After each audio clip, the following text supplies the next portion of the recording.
This workout structure took me years to learn and fine tune. It's gonna take you guys about 10 minutes to learn by watching this video, so stay tuned. I use this structure each and every time I strength train. It's helpful to start with combination exercises, so things that work multiple muscle groups first, because you're going to fatigue those smaller muscles if you just focus on those first, and then those combination exercises you won't get as much benefit from. You want to hit each of those major muscle groups in your upper body with at least 2 to 3 exercises apiece. So that's going to be your chest, your back, your shoulders, your biceps, and your triceps. You can vary the exercises as much as you see fit, but you're going to want to keep this structure to get the best results. So I'm Carly. For anybody who's new here, I am crazy about my fitness and my whole food plant-based lifestyle, particularly to maintain weight loss. And that's what I am passionate about, helping people like you who are also interested in maintaining a healthy, lean body. All right, let's check out this workout. If you're interested in my background on how I came to learn about this strength training routine and structure, make sure you check out this video above. It goes into further detail. This video, I just want to focus on the specific workout. I'm just going to run through the major highlights of what I do each and every time I train, focusing on upper body. Here I'm just starting with a quick warm-up, nothing too strenuous when it comes to upper body. I just like to do some arm swings, arm circles, and get my back a little stretched out before I begin. I always have a tendency to start with push-ups for some reason. I feel it just really gets my body going, especially since it's such a great core workout. Trainers have often advised me to start your workout when it comes to strength training with something that is going to kind of prime your muscles for what you're about to be working. So I like to start with chest and back. It gets my chest nice and engaged for what I'm about to do.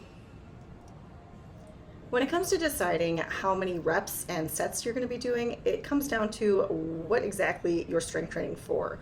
So if you're trying to build muscle, you want to use heavier weights with a lower set of reps. And if you are just trying to maintain or maybe build your endurance, it's better to focus on a lighter weight with a higher number of reps and sets. So I typically focus on maintaining my muscle mass. I'm not excited about having a big bulky body as a female. So I tend to grab the weights that I know are going to fatigue my muscles, but not work them so hard that I can't complete 16 reps and about 3 sets each, depending on what exercise I'm doing. So for here in my chest press, I'm using 20s, and I will do the 16 reps 3 times back to back with about maybe 60 seconds in between of rest. But another great tactic that I like to include in my strength training regimen is doing circuit training. So after I finish one set of a given muscle group, I'll do one set of the opposing muscles. So here I'll be working my upper back with some rows while my chest has a second to rest. And then by the time I'm done with that set, I'll go back to chest and keep going until I've done those 3 sets apiece. After starting out with these 2 major muscle areas, and working the opposing muscles of the chest and the back, I'll typically move on to another chest and back combination exercise that works my muscles in a slightly different way to make sure I'm getting the benefit of my workout. This next set of exercises I decided to do today are chest flies and bent over rear deltoid raises. So you can do these with dumbbells or machines. There are lots of different variations for these exercises. And there's also plenty of different chest and back exercises that you can practice with and test out the ones that you like and the ones that you don't like. I just make it a point to switch things up as much as possible, so I'm always confusing my muscles and they're never getting so used to the same exercises, and thus getting less benefit out of the workout. After completing 3 sets of 16 reps apiece for each exercise, I'm going to move on to yet another chest and back exercise. This exercise is an assisted pull-up, and the opposing exercise are the tricep dips. So this is a great combination workout because you get the benefit of working your chest and back, but at the same time you're triggering your biceps when you're doing the pull-ups and your triceps when you're doing the dips. I wanted to do these videos in real time so you can see exactly how slow and controlled I'm using each movement. So when you're moving super fast through these reps, you're really not getting much benefit because your muscles don't have time to really get triggered and pinpoint all those different fibers. So you want to try to slow down and be as controlled as physically possible. It always cracks me up when I'm skimming across the gym and I notice somebody just running through their reps and clearly not getting any benefit out of it. They're just hoping to finish it as quickly as possible so they can move on to the next thing. But you don't want to rush your workout. Try to take your time and get the most benefit out of it. Otherwise, what's the point? After completing 3 sets with 16 reps apiece for each of these opposing exercises, I'm going to move on to my lower back. This one's called a lower back crunch, and it is just what it sounds like. So imagine that super intense burn in your lower core when you're doing crunches. This is the same thing, but in your lower back, and it is super effective. So this is also similar to Superman's, you know, when you're laying on the floor and you're bringing up your upper body and your lower body at the same time. So you can do those as an alternative if you're not comfortable with this incline, but this is also really effective for your hamstrings. So it's a great combination exercise. If you haven't tried this one, you should really check it out. Today I'm using a 35-pound weight, but if you've never tried this, I highly suggest starting with no weights at all and working your way up. You still get the benefit of the exercise, and this way it helps familiarize yourself with the movement before you go adding weights. And that's the same with any exercise that you're trying with strength training. You want to get used to the movement before you start adding weights. All right, moving on to biceps and triceps. So these are just going to be traditional curls. And I love using these cable machines because they give you the full range of motion. So you're able to utilize each different angle that you can work the same specific muscle. That's one thing that the machines don't really offer, but if you're not comfortable doing these exercises with heavier weights, I would definitely stick to the machines until you feel more comfortable with the movement and you really get a feel for how you're supposed to be utilizing your body and which muscles you're supposed to be contracting and such.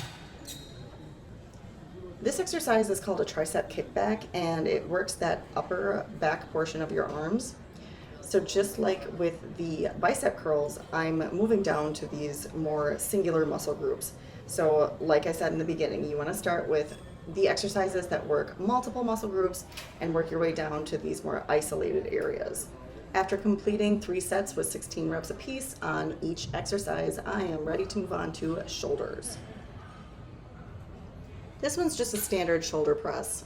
Typically I'll use free weights, but sometimes if I feel like it, I'll go use the cable machines. But either way, you're working the same muscle, just slightly differently. And I'm sure you've already guessed, I'm doing 3 sets with 16 reps apiece with very little in between rest time. For anybody who's had to record themselves working out, please tell me what your secret is to keeping a normal straight face while you're doing these really heavy reps. The last exercise I'm going to be doing today is a shoulder raise, and this is a really awesome tactic when you can do a push and a pull exercise in like a back-to-back fashion. So the initial shoulder exercise I just showed you with the shoulder press, I was pushing the weights up away from me, and with this exercise I'm actually pulling the weight up towards my body. So you're working your shoulders in 2 completely opposing different ways, and it is really effective for sculpting and toning.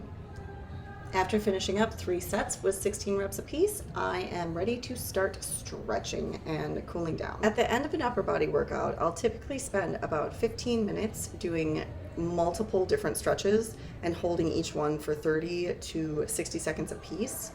This will minimize the amount of time it takes for you to recover, and your soreness will definitely be reduced.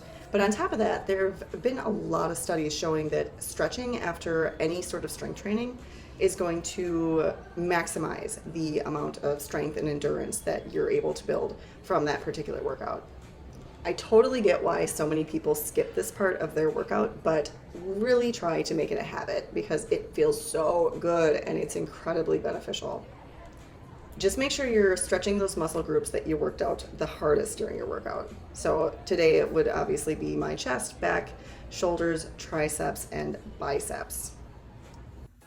I stay consistent with my strength training because it makes me feel good. It makes me feel good about myself, my confidence, my image, but it also helps me to stay strong. So I'm able to keep up with my daughter, and I'm able to take care of things around the house and grocery shop and not need a man all the time to take care of every little piece of maintenance that needs to happen around the house. Not that I don't tend to rely on Justin for that stuff, but it's nice to know that some things I can take care of myself and I can be as independent as possible. And especially getting into an older age and you need to worry about holding on to that bone density, you're only gonna benefit from keeping a regular strength training regimen, especially for somebody who's been breastfeeding for the past 2 years. Like myself, it's very important to keep your bones strong because so much of those minerals are being excreted from your bones to make that breast milk. So any of you with small children, I'm sure can attest to the fact that staying toned and sculpted with small children is very challenging, but it can be done. As long as you find a gym with a daycare or you're able to entertain your child while you have some free weights at home, you can maintain muscle mass, and you should. I also have terrible genes when it comes to weight gain. So by keeping this additional muscle on my body, I'm able to maintain a lean body mass a lot more easily than I otherwise would had I not kept this strength training regimen.